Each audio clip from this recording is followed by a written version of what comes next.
Hi ಎಲ್ಲರಿಗೂ ನಮಸ್ಕಾರ.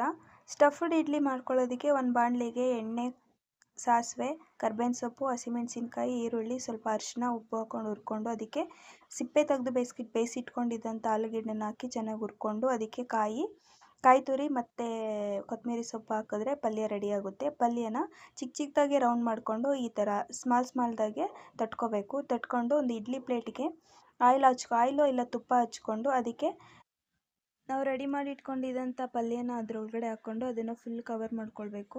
Full cover ಮಾಡ್ಕೊಂಡ್ಮೇಲೆ ಇಡ್ಲಿ ಪಾತ್ರೆಯಲ್ಲಿ ನೀರು ಕಾಯೋಕೆ ಇಟ್ಟಿದೆ. ಈಗ ಅದನ್ನು ರೆಡಿ ಮಾಡಿ ಇಟ್ಕೊಂಡಿದ್ದಂಥ ಪ್ಲೇಟ್ನ ಅದರೊಳಗಡೆ ಹಾಕಿ ಮುಚ್ಚಿ ಒಂದು 10ರಿಂದ 15 ನಿಮಿಷ ಚೆನ್ನಾಗಿ ಬೇಯಿಸ್ಕೊಂಡ್ರೆ ಇಡ್ಲಿ ರೆಡಿ ಆಗಿಬಿಡುತ್ತೆ. ನೋಡಿ, ಇಡ್ಲಿ ರೆಡಿ ಆದಮೇಲೆ ಈ ಥರ ಇರುತ್ತೆ. ತುಂಬ ಚೆನ್ನಾಗಿರುತ್ತೆ, ತುಂಬ ಟೇಸ್ಟಿಯಾಗಿರುತ್ತೆ. ಇದು ಒಂದು ಸಲ ಟ್ರೈ ಮಾಡಿ.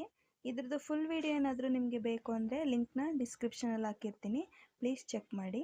Thank you friends.